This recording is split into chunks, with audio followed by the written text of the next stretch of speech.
I had to just turn that off for a minute. I had to take a minute to gather myself. So how do we promote stillness and listening in our experience? The world prior to COVID was built around unstillness, the opposite of stillness and the opposite of listening. The world pre-COVID didn't leave us a moment during the day, frankly, to have any kind of quiet thought, because it's become go, go, go, do, produce, create, go. That's the general feeling tone of the world. And technology has accelerated that. The access, the information that we have access to now, and how it's constantly coming at us. It's almost impossible to even process everything that comes in, much less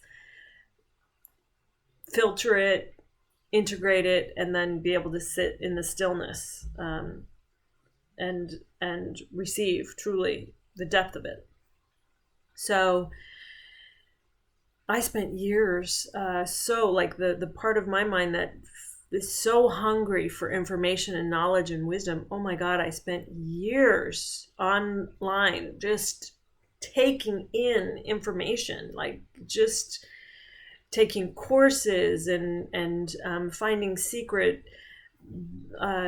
manuscripts of documents and this and that and this tradition and that tradition and this prayer and this mantra and this kriya and this kind of yoga.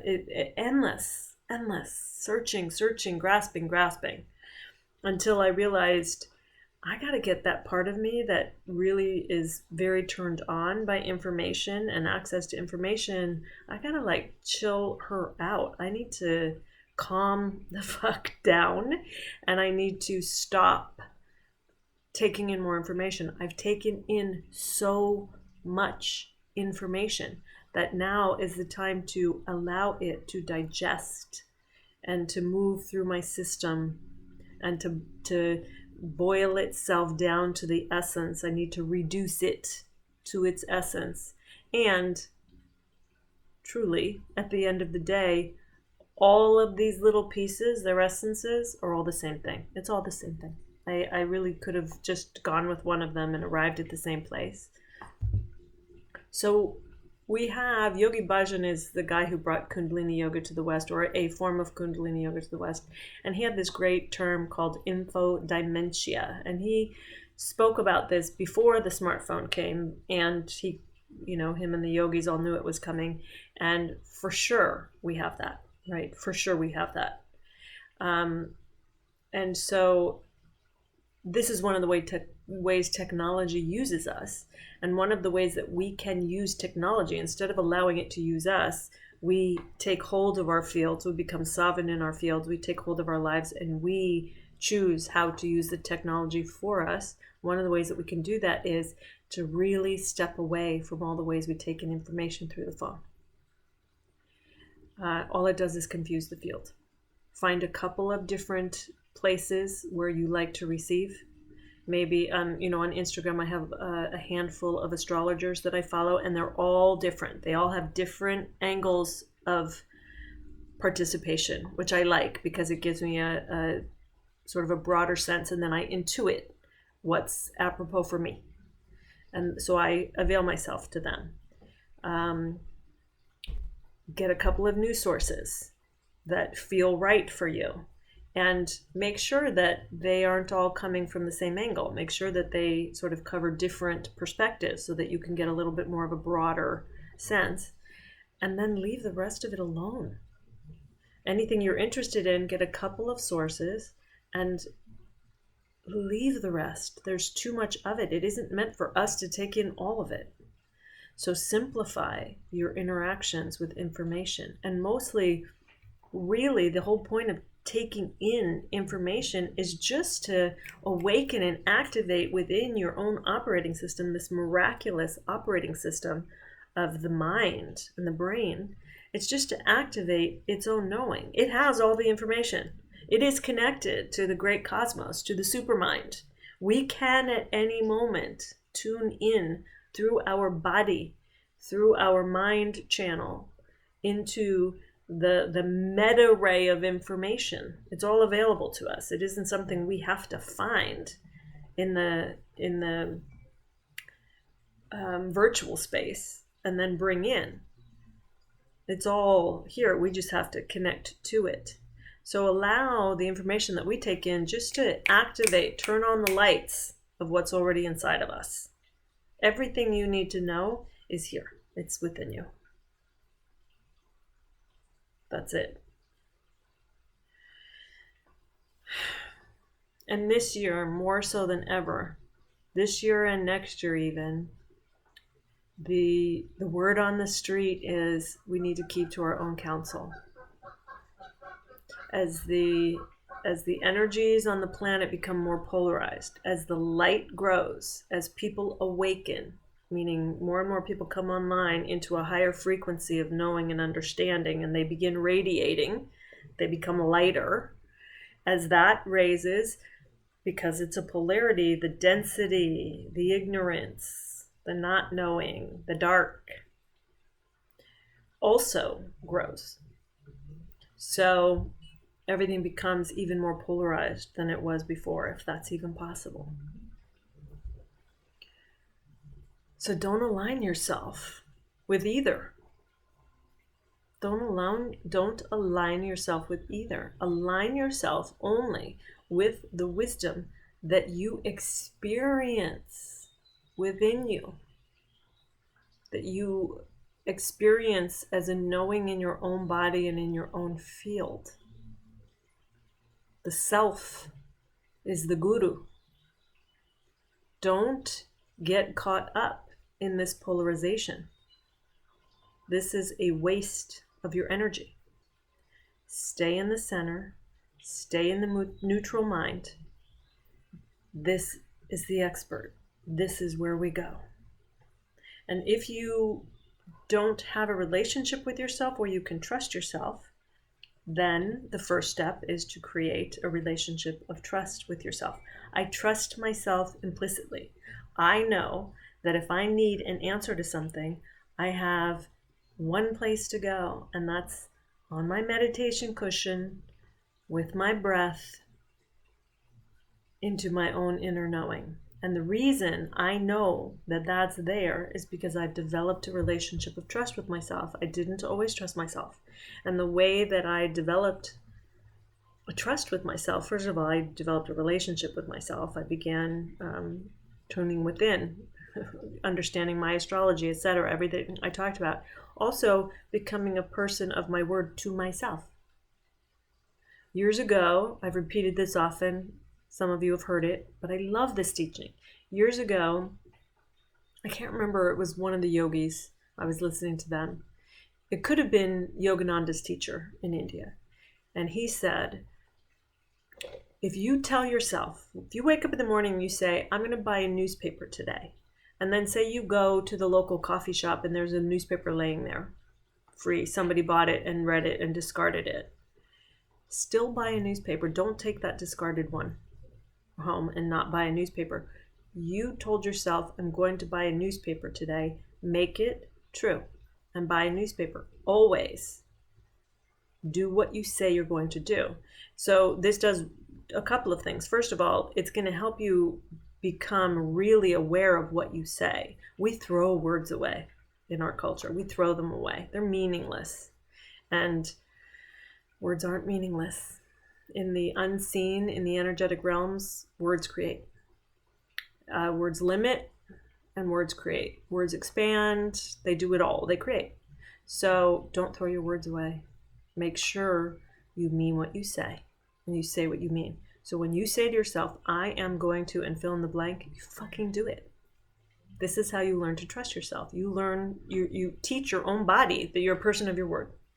Important. And it's most important between you and you, because once you get that right, once you become a person of your word in your own self, it will roll out into all your relationships. It's here. You got to get it right here. So develop a trust. Enter into a trusting relationship with yourself by being trustworthy. by being a person of your word, by following through. I have done many Kundalini Kriyas for 40 days. This is a practice. One of the Kundalini yoga practices, you do something for 40 days and it really sort of infuses itself. It can create a new habit. It can break an old habit. It's a beautiful practice. And in the beginning, and every once in a while, if I'm honest now even, I'll forget or I'll let it go. I keep thinking, oh, I'll do it later. So what it means is I'll do a Kriya for 11 minutes or 30 minutes even every single day for 40 days. And I try to make it the same time every day. And sometimes whatever, I get busy, whatever it is, and I kind of put it off. And then just as I'm getting ready to go to bed, I realize I didn't do that Kriya. I have gotten out of bed literally as I'm drifting off to sleep at night. I remember, oh, I didn't do that Kriya. I have gotten out of bed and gone and sat on my mat and done that Kriya. And I may not be happy about it, and I may not be giving it my all in those moments, because really all I wanted to be doing is sleeping. But I'm going to follow through and I'm going to do it because I said I would. And what that gives me when I do that, first of all, the next day I make sure I do it first thing because I don't want to do that again. And secondly, what it gives me is it shows me how powerful I am, that I can do what I say I'm going to do. I can follow through no matter what. I'm a powerful creator. I'm going to keep doing that. So that's an amazing practice to just even prove to yourself what you're capable of and how powerful you are. So create trust within yourself, and then begin to understand you are your own guru. You are your own source of higher knowledge, highest knowledge. This is where you go. And you can watch the world and you can watch all that polarity and you can take all that in. It's kind of magnetically interesting and horrifying in its way. Just always at the end of the day, bring it back here and know where the true source of truth is for you. And your truth will look different than other people's. And in this polarity, everybody's truth is going to look different. And guess what? Everybody's truth looks different. The truth is infinite. It is infinite. It's consciousness itself. It goes out in every direction, at every angle. It's infinite. And everything is true. Everything is true. So when you say it's hot out, that's true. And when the person standing next to you says it's cold out, that's true. And when someone says, it's just kind of warm, that's true. Trump's an idiot, that's true. Trump's a genius, that's true. Everything is true. So it makes no sense for us to try to convince somebody else of our truth. It's ours, and theirs is theirs, and thank God. It's what makes the whole thing broad. Otherwise, it'd just be a thin line of one way of being. That's boring. That's not what we're here for. We're here to flesh out and embody this unimaginable, infinite world of beingness that's always changing and surprising and moving and creating and exhilarating us. And it means every single person's unique angle of observation and truth is necessary. Even the fucked up angles that we think are fucked up. You know, I think racism is really fucked up angle of interaction with life. And yet so many people, that's where their interest lies. And I don't agree with it, and I'm certainly not going to support it. And I try to just kind of like distance myself from it. And yet it's true, and it has a right to be here. Believe it or not. And I'm not going to use any of my precious energy to push back or try to change them. I'm going to radiate what's true for me, which is racism is not even, it doesn't even exist. We're human beings. One family of beings, all one thing, God. All sparks of God, making choices individually and collectively that reveal God. Some of us have dark skin, some of us have light skin, some of us come from over there, some of us come from over here. How beautiful that we all bring our own unique signature to the reality. That's it. That's it for me. So I'm going to bang that drum. I'm going to bang that reality. I'm going to hold that frequency. I am not going to use my precious energy to fight somebody else's frequency. I'm going to use my precious frequency to hold my energy, my truth. And I'm going to project that into the world, my love. For me, the way to fix the world, all of these fucked up systems that are not serving most people, just a few, I don't think we can fix them. I don't think they're fixable. The systems themselves are flawed inherently. So I'm not sure we can like roll up our sleeves, and I don't think that's the way it's going to go.